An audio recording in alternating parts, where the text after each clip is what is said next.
So let me just start again with hello and welcome to PiPA's lunchtime webinar. I'm Anna Inoltena-Ilov. I'm the Creative Director and Joint CEO of Parents and Carers in Performing Arts, or short PiPA.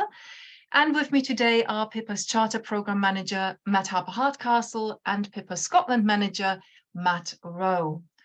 And just before we start, a little housekeeping. So today's closed captioning are provided via the integrated Zoom function. So to enable the captions, please click the CC button at the bottom of your screen.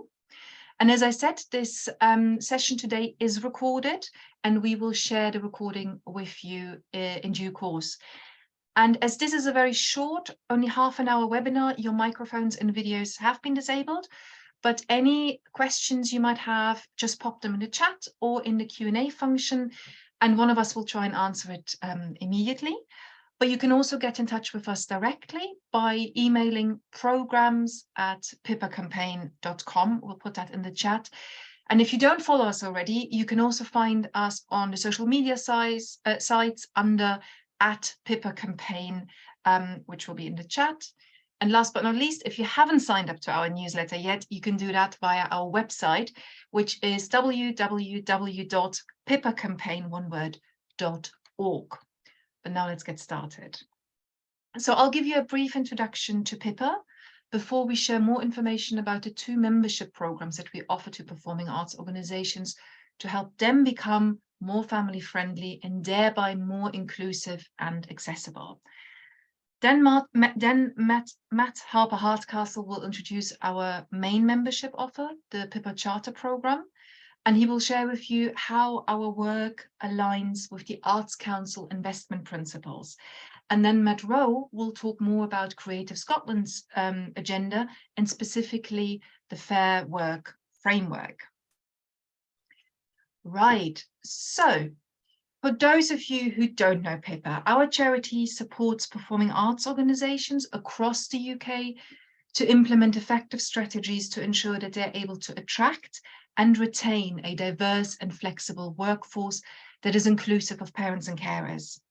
We conduct research, we address disadvantages, we lobby for change, and then map out practical ways of working because we believe a truly world-class performing arts is inclusive of all talents and circumstances. When we set up over 7 years ago, there was no data on the parents and carer workforce in the performing arts.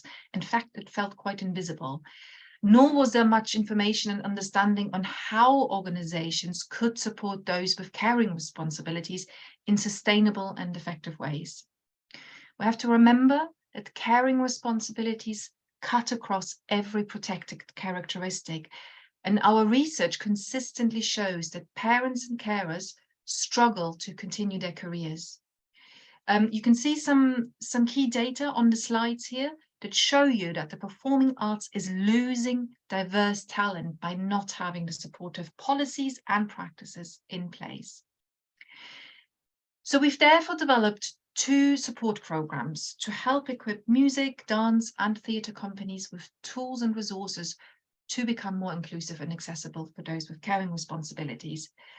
By sharing learning, providing case studies and how-to guides, and best practice policies and practices, we want to support organizations to be able to then attract and retain diverse talent that is representative. We're now immensely proud that since our inception, we have seen a shift in the performing arts industry.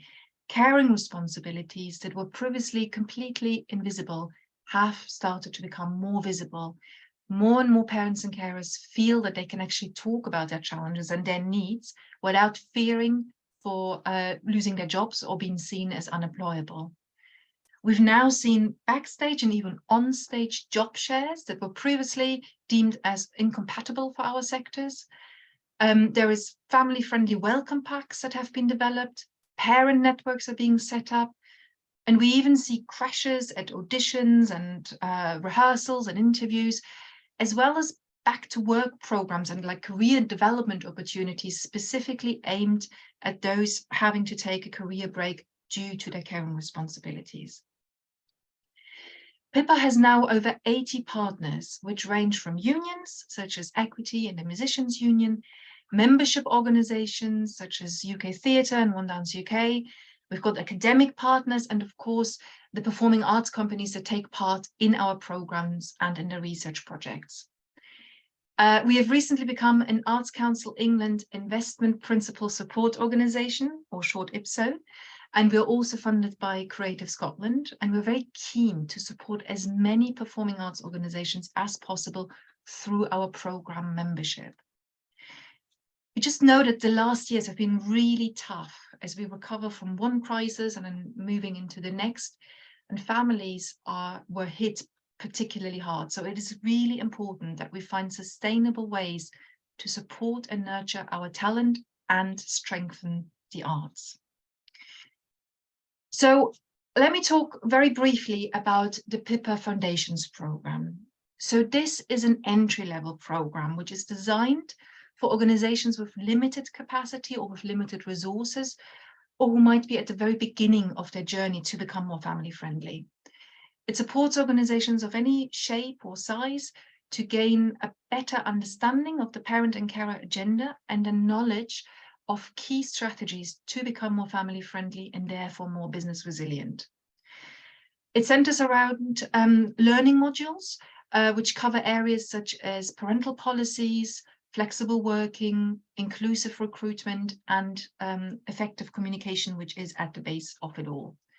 And as part of this, you also receive workbooks with practical resources that include specific templates and case studies and how-to guides to help the Foundations member to identify and address their areas for development. The Foundations membership will give you access to a selected to the selected resources from the PiPA toolkit, which include best practice, sample policies, and key guides. And it's all geared towards action planning to help you navigate your journey to become more family-friendly employers. This is a tiered membership, which starts at £250 per year. I'll hand you over now to my colleague Matt, who will talk you through in more detail about the PiPA Charter Programme membership, which gives you access to everything from the foundation resources, but also to consultancy from us, the full PiPA toolkit, as well as access to the network of over 60 performing arts organizations who are already taking part in the program. But enough from me for now. I'll hand you over to Matt to talk in more detail. Thanks, Anna. So yes, the charter program is a data-driven and industry-led framework which enables processes and resources and takes supported practical steps to strengthening these in line with your own capacity and your current agenda. Whilst the Foundations focuses on learning and identifying steps, the Charter Programme is a deep dive and takes a systematic approach to reviewing all parent carer-related policies, practices and resources. In regular webinars, direct connections with other partners in the network, and by our extensive toolkit, which now has over 100 resources. So before I go into the sort of the practicalities of engaging in the Charter Programme, I'd just like to go through some of the key benefits of joining the Charter Programme. So there is an increase in your awareness and understanding of the needs of parents and carers. The policies and practices you will implement will increase diversity of your workforce. As Anna said earlier, caring responsibilities cut across all protected characteristics. You'll be able to attract and retain talent from a wider talent pool and see more women progress into senior positions. You'll demonstrate compliance with sector standards for funding requirements and develop a more dynamic infrastructure that's capable of evolving with changing social, environmental and economic factors. So now I'd like to just give you a whistle-stop tour through how the Charter Programme works in practice. So it starts with understanding your organisation. This is through our baseline survey, which is a key tool within the programme. So the baseline survey is a set of 130 questions based around your policies, working practices and resources. You'll get to know that as a phrase, as that's where our work is in those three areas. So policies, anything from maternity leave through to children in the workplace and time off for dependents, working practices such as flexible working, how you run rehearsals, what your recruitment processes are like. And then resources are things like budget lines, family-friendly welcome packs, for example. So this survey, we provide charter partners with a 2 to 3 month window to complete it. And what that looks like is going through those sections and selecting, yes, we have it in place already, or not yet, which is telling us at PiPA that you would like to put that in place in the next 12, 18, 24 months. Or you can select that you don't have it and you don't want to put it in place. So that's the not now selection. And that's really important because you know your organisation better than us. You know your capacity, your resource, your current agenda, and we want to fit around that. We don't want to be pushing you in a direction that you can't go in the next sort of 12 to 24 months. We want to cater and mould the charter programme around you and the direction that you want to go. So once you've completed that, you move into the next stage, which is developing a strategy and setting targets. So you will receive a baseline survey report from your submission, which basically just consolidates those 130 questions into something a little bit more user-friendly. And how that looks, again, it's in those three stages of policies, working practices and resources. And then each one of those breaks down into strengths. So we reflect back to you what you're already doing well. And a lot of our charter partners are already working towards or are demonstrating best practice, but have never had the opportunity to step back and really look at it and celebrate it and communicate it well. So that's why we reflect back what your strengths are. Then we have areas for development. So that's really broad brushstrokes. What sort of big areas you should be looking into? Where should you be putting your focus? So that could be internal communication, recruitment, rehearsals. Just where should you pivot? What direction should you look in? That then breaks down into practical recommendations. So what are the stepping stones to take to address that area for development? So for example, if your area for development was external communication, a practical step might be to put a family-friendly statement within your next recruitment materials. It's a practical step that you can take to address that area for development. And then underneath that, we have our toolkit. So we hyperlink resources, case studies, how-to guides that directly connect to each of those practical recommendations. So if we were to take the family-friendly recruitment statement, we have one of those in our toolkit. We would link that, and then you could use it in your own work. From that, we move on to stage 3, which is the business model innovation. We provide you with an action plan template. And from those practical recommendations, we would ask you to select 2 for your action plan. From the last report that I've just written, there was about 12 recommendations, which even then can feel a little bit overwhelming sometimes. We only ask you to do 2. And when selecting those 2, we would say pick a quick win. So something that can get you moving. That could be as simple as copying and pasting our family-friendly recruitment statement onto your next materials. And then the second action, something a little bit more strategic, something that will take a few more heads around the table and a bit more time to trial, something like a PiPA pot, a budget line, or what truncated rehearsals might look like for an upcoming production. As you do that, as you move through the action plan and into actioning those points, there's 4 ways that you're supported through the charter programme. That's through access to the PiPA team. So we're here to help you.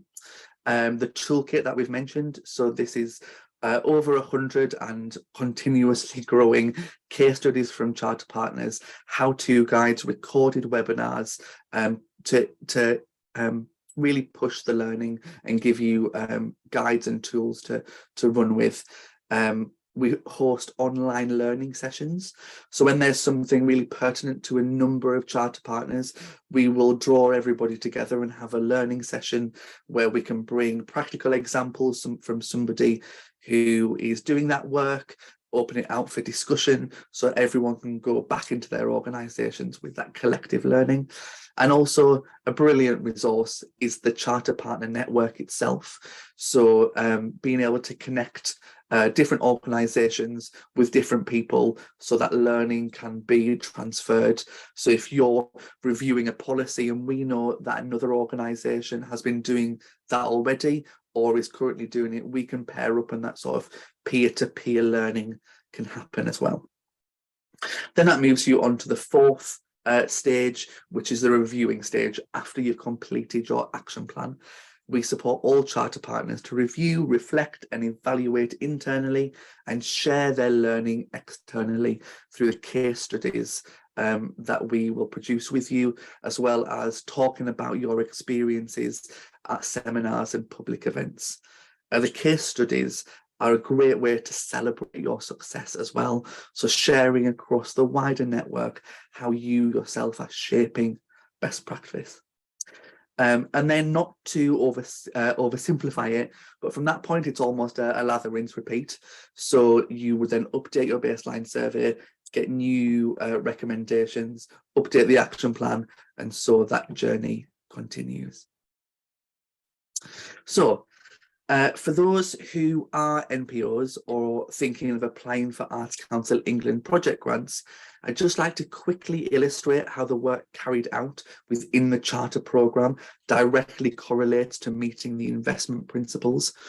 It's important to mention that all work across the performing arts will be invested in inclusion, quality, ambition, business agility. So this remains relevant even without ACE funding. But as an IPSO within the 2023-26 investment programme, our work at PiPA is particularly geared towards the principle of inclusion and relevance. But I'd just like to quickly illustrate how the work carried out within the Charter programme contributes to meeting the investment principles as a whole. So I'll do that just by taking the practice of hybrid working. So hybrid working has become an increasingly implemented practice. Many of our charter partners surveyed their staff as they returned from lockdown to understand the needs of this practice for their workforce. This was bolstered by our own COVID research, which demonstrated the perceptions of hybrid working across the industry as a whole. So organisations could be informed and ambitious with what they thought was possible. By us providing the relevant tools, how-to guides and sample policies, we then supported organisations to analyse roles for potential hybrid working, identifying ways to trial these and eventually fully embed them in different departments. When embedded to its fullest, hybrid working has a number of benefits in making your work more inclusive. So potential increased diversity in candidates applying for your roles, improved work-life balance, and a mechanism which can support flexibility in how roles can be fulfilled. Hybrid working is a practice which makes your business more agile to respond to future need and future challenges. This could be parenting carer specific, such as responding to childcare emergencies or any future school closures due to strikes, for example, but also it has a wider implication for the delivery of your work, such as being able to work off-site during capital projects or being able to interview and audition from any location.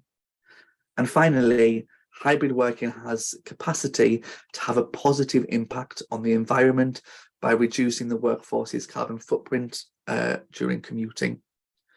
So that's just one example of how work already included within the Charter programme can be understood or expanded to align with the investment principles.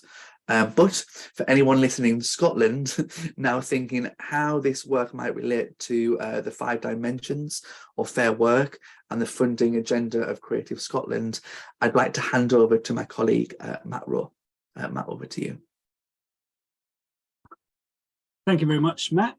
And just before I go through the 5 dimensions of fair work, we can take a brief look at the landscape of fair work within Scotland for arts organisations, and also how the principles and resources here at PiPA align with the Creative Scotland strategies and the overall vision within Scotland. Inclusion and diversity are at the core of everything that we do here, and we look to encourage the mindset that parents and carers enrich the performing arts. At Creative Scotland, alongside creative learning, equalities, diversity and inclusion, digital and environment, fair work is a strategic principle. Creative Scotland commissioned a fair work review within the creative and cultural sectors by Cultural Radar, and immediate concerns for the sector include an urgency to resolve low pay and precarious work. And this week, there's actually Creative Scotland are looking for freelancers and organizations for research consultations. And these are taking place from today until this Thursday. And so we'll put an Eventbrite link within the chat for you to find out more. You can also contact me. Fair work is one of the 6 criteria that you need to consider when applying for funding with Creative Scotland and within your annual reporting. This means that to embed fair work within your organization's principles and also from the project's inception strengthens your work alongside Creative Scotland's funding strategy. In 2015, the Scottish Government created the Fair Work Action Plan so that by 2025, Scotland is to be a leading fair work nation. To help them achieve this goal, the Scottish Government set up the Fair Work Convention. And the Fair Work Convention acts as an independent advisory body, and they in turn have created the Fair Work Framework, which looks to achieve progressive workplace policies, greater workplace democracy, better opportunity for employee development, and also best practice. And it's these objectives which sets out the 5 dimensions of fair work, which are effective voice, fulfillment, opportunity, respect, and security. And we can see how the PiPA Charter programme can help to achieve these objectives on a practical level. So starting with effective voice, being listened to and the ability to speak individually or collectively is crucially important. PiPA's research shows that parents and carers, specifically freelancers, often worry about disclosing their caring needs for fear of being seen as difficult to work with. However, it's difficult for a company to be supportive when they're unaware of what kind of support might be required. So proactive advanced communication of the company's family-friendly ethos and also existing working practices that are in place can help bridge that gap. Effective voice can also be achieved through enabling staff to have a voice at all levels with openness, transparency and dialogue, and formal and informal structures. Within the PiPA programme resources, to help with this effective communication, it includes monitoring forms, staff surveys to help organizations identify all these challenges. Within working practice resources, there are case studies and job shares, flexible working, compressed hours. Next up is fulfillment, which includes the opportunity to have access to training and development. Many parents and carers, particularly women, feel that they cannot progress in their career due to their caring responsibilities. So inadequate support after maternity leave, limited offers for learning and development for part-time roles, this can all contribute to the lack of progression. PiPA has also found that many parents and carers cannot see how it's possible to continue with their original chosen career path, so they often change their roles. And only actually 20% have felt they've received adequate training or support to manage that transition. Fulfillment can be achieved through investment in training, learning and skills development, and career advancement opportunities. And within the resources, there are coaching, mentor and budding schemes, together with back to work support programs, which includes professional development. Onto opportunity, which should allow people to have access and to progress within employment. Parents and carers often don't apply for work opportunities, including auditions and interviews. Disabled parents and carers have often told us that while their disability-related access needs are often considered, that their caring-related challenges are being ignored. Opportunities can be achieved through robust recruitment and selection procedures, training and learning. And within the PiPA program, there are recruitment resources that includes quick and easy wins, which include a family-friendly working statement and inclusive recruitment checklists. And this helps you how to consider make recruitment more accessible. Next up is respect. And respect should be given to whenever the role or status. It improves individuals' health, safety, and well-being. And the same amount of respect should be given to those working part-time or flexibly as those to working full-time. And this can be achieved through policies and practices which are easily accessed, understood, and then applied, and respect for others' personal lives and family lives, and how things like advanced scheduling can resolve many of these issues.